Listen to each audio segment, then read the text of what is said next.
Caros irmãos e irmãs em Cristo Jesus, entramos no 5º domingo da Quaresma, última semana, em preparação à Páscoa do Senhor. A palavra de Deus neste domingo nos recorda da importância não só de recebermos o perdão e as maravilhas de Deus, mas de fazermos memória deste perdão e das maravilhas recebidas. Nós somos, graças à nossa natureza corrompida pelos nossos antigos pais, Adão e Eva, nós somos ingratos por nossa natureza corrompida. Nós nos esquecemos muito facilmente aquilo que de bom recebemos. E maximamente pecamos quando esquecemos do perdão e das maravilhas que Deus opera em nossa vida. É algo da nossa estrutura, já tão estudado pelos teólogos e pelos psicólogos e psiquiatras, que nós gostamos e sentimos um prazer doentio de lembrar de coisas ruins, de sermos o centro da atenção, de chamarmos a atenção sobre nós, até mesmo com supostas doenças, enfermidades e supostos problemas. A humanidade vai assim, aos poucos, se afastando daquela virtude tão importante na vida de alguém que tem fé, a virtude do reconhecimento. A palavra de Deus, já pelo profeta Isaías, nos recorda disso. Este povo, a quem Deus abriu uma passagem no Mar Vermelho, em meio às águas impetuosas, este povo que foi libertado de 400 anos de escravidão, este povo que foi alimentado no deserto, este povo que viu os prodígios de Deus o acompanhando durante toda a caminhada no deserto, é este mesmo povo que não reconhece o seu Senhor. É este mesmo povo que se volta para trás e diz: se era para viver assim no deserto, melhor morrer na escravidão do Egito.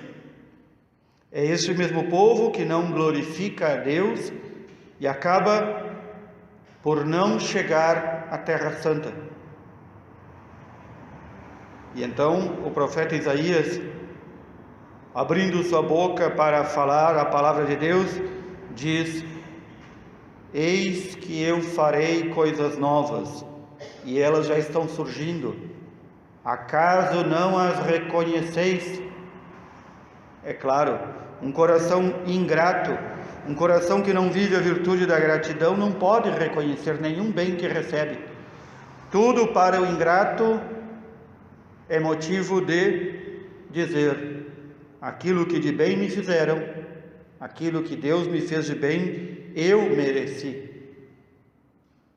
O ingrato se considera um eterno merecedor. E por ser ingrato, é fechado a sua visão espiritual. E ele já não consegue mais reconhecer as maravilhas de Deus em sua vida. Ele pode ter uma família boa, em paz, com saúde, com o necessário para o comer, beber, abrigar-se, e ainda assim ele reclama da vida. Este é o ingrato. Ele não reconhece sequer quantas vezes o Senhor o perdoou e o manteve vivo. O que é que nós mereceríamos pelos nossos pecados e pela nossa desobediência a Deus? Mereceríamos ser fulminados por Deus, não conservados. No entanto, como Ele é Deus, amor e misericórdia, Ele nos perdoa e nos conserva a vida. Eu vim para os doentes, eu vim para os enfermos, diz o Senhor. Eu vim para os pecadores. Eu quero que o pecador viva e se converta, não que continue na mesma. Nós ouvimos este Santo Evangelho de hoje, que tantas vezes já ouvimos. Uma mulher surpreendida em flagrante adultério. Uma mulher. Como é possível que uma mulher faça adultério consigo mesma? Onde estava o homem? Onde estava o homem que cometeu esse adultério com ela? Mas aqui não se trata de buscar o homem adúltero que esteve com esta adúltera. Aqui se trata de algo mais grave. Estes mestres da lei, estes tantos homens que se diziam de Deus e que querem testar Jesus, perguntam: devemos apedrejá-la como manda Moisés? A outra pergunta está implícita: ou devemos entregar aos romanos, que é quem devem julgar os crimes? Se Jesus diz que devem apedrejá-la segundo a lei de Moisés, então eles aceitam Jesus. Se Jesus diz que não, que nós não temos direito de apedrejar aquele que peca e que erra, e que os crimes devem ser apenas julgados pelo poder civil, então tu está contra a nossa nação de Israel. O que responde o Senhor? Quem aqui não tiver pecado, que atire a primeira pedra. Quem aqui, entre nós, não tiver pecado, que aponte o pecado do seu irmão. Quem aqui não tiver pecado, que mostre ostensivamente como se vive sem pecado. Tudo isso perguntavam estes homens que se diziam de Deus para terem motivo para acusar Jesus. E notem, Jesus não condenou a mulher ao apedrejamento. Não quer dizer que não tenha condenado o ato criminoso e pecador do adultério. Há muita gente que quer ler este Evangelho como que dizendo: não, mas Jesus está dizendo aqui que adultério não é pecado. Não, não é nada disso. Está dizendo que a mulher não foi condenada por causa do pecado. Não que o pecado não fosse pecado ou deixasse de sê-lo. Muita atenção, porque assim, como nós somos ingratos a Deus, nós somos rápidos em acusar o pecado alheio, em apontar o dedo, mas nós somos rápidos, mais rápidos ainda, em desculpar os nossos pecados, em desculpar as nossas falhas, em nós mesmos nos desculparmos, ao invés de pedirmos perdão e mudarmos de vida. O que Jesus diz à mulher? Pois de agora em diante não peques mais, não faças mais isso que foi feito errado. Salvar o pecador. Ou seja, apague da tua vida este pecado. O que nos diz São Paulo na carta aos Filipenses? Corro em direção à meta. Qual é a meta do cristão? A vida eterna, o céu. Corro em direção à meta, esquecendo o que fica para trás.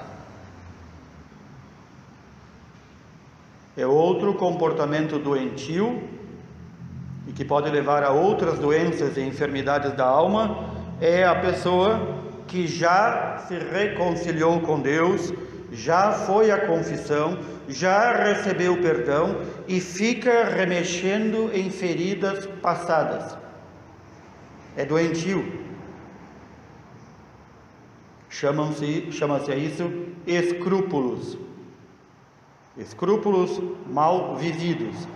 E então a pessoa fica recordando apenas aquilo que passou e já não enxerga mais a meta. Ora, quando o Senhor nos perdoa, Ele nos perdoa para nos restaurar. fazer-nos novos. E se há algum momento em que nos foi tornada a nossa vida nova, foi no momento do batismo. Nós voltamos àquele momento do batismo. Nossa alma, pelo perdão dos pecados, é purificada e entramos naquilo que se chama estado de graça. Quanto tempo nós mantemos esse estado de graça? Até o momento de pecarmos gravemente. Cada um sabe de sua vida. Cada um sabe se não é um segundo depois já não entrou em pecado grave. Ou quanto tempo depois. Acontece que, estando em pecado grave, estando não restaurado por Deus, esta vida, a vida divina que foi infundida no batismo, morre. E então nós vivemos a secura. E as pessoas que são secas, são cegas e não conseguem ver as maravilhas de Deus em sua vida. Quantos que se aproximam do tribunal da confissão e dizem: eu demorei tanto a me confessar porque eu fiz tal e tal pecado que acho que Deus não vai me perdoar. Quer dizer, ele mesmo, por sua cegueira, sua arrogância, acha que sabe mais do que Deus e acha que julga melhor do que Deus. Eu fiz tanto pecado e tal grave pecado que acho que Deus não vai me perdoar. Não conhece a Deus e julga Deus pelo seu critério. Provavelmente essa pessoa não perdoaria seu irmão se fizesse o mesmo consigo. É aqui que nós entramos nesta semana, naquela santa semana que chamamos a Semana da Paixão do Senhor. O Senhor não vai tomar a cruz, o Senhor não vai tomar a coroa de espinhos, o Senhor não vai ser crucificado para nos dar um bom exemplo. Ele vai fazer tudo isto apenas porque nos quer resgatar e nos ama. Apenas porque nos quer resgatar e nos ama. Perguntemo-nos a nós mesmos: eu seria capaz de fazer isso pelo outro? Dar a minha vida pelo outro? Para salvá-lo, para restaurá-lo, para fazê-lo voltar à graça de Deus? Não é imenso o amor de Deus por nós? Nós não temos visto isso? Se nós não temos visto, temos que pedir ao Senhor que nos abra o coração, que nos ajude a sair da nossa cegueira, do nosso egoísmo e, acima de tudo, da nossa arrogância. Diariamente, aquele que está unido a Deus vê não uma nem duas, mas milhares de maravilhas na sua vida, vindos da mão de Deus. Aqueles que não veem as maravilhas podem saber, estão cegos. Está na hora de mudar de vida. Está na hora de vivermos esta última semana da Quaresma em toda aquela sua profundidade exigida. É aquilo que nós temos falado no início da Quaresma. Esta é a minha última Quaresma. É a minha última oportunidade de mudar de vida. Que o Senhor me ajude a sair da minha cegueira. Eu há 20, 30, 40, 50 anos vou à missa todo domingo, mas não me confesso porque não me reconheço pecador. Sou arrogante e me julgo verdadeiro e santo impoluto. Quantos assim? Quantos assim que estão dizendo a Deus: eu não preciso do teu amor e da tua misericórdia, porque eu me basto. Irmãos e irmãs, é a última semana da Quaresma e é a nossa última Quaresma. Prestemos bem atenção nisso. Vivamos como se de fato fosse e seja a nossa última Quaresma. e então poderemos colher frutos para chegar na Páscoa do Senhor renovados. Que o Senhor nos abra o coração e o entendimento, para que nós possamos dizer a cada momento: louvado seja o Senhor, bendito seja o Senhor, em todos os momentos de nossa vida. Louvado seja nosso Senhor Jesus Cristo.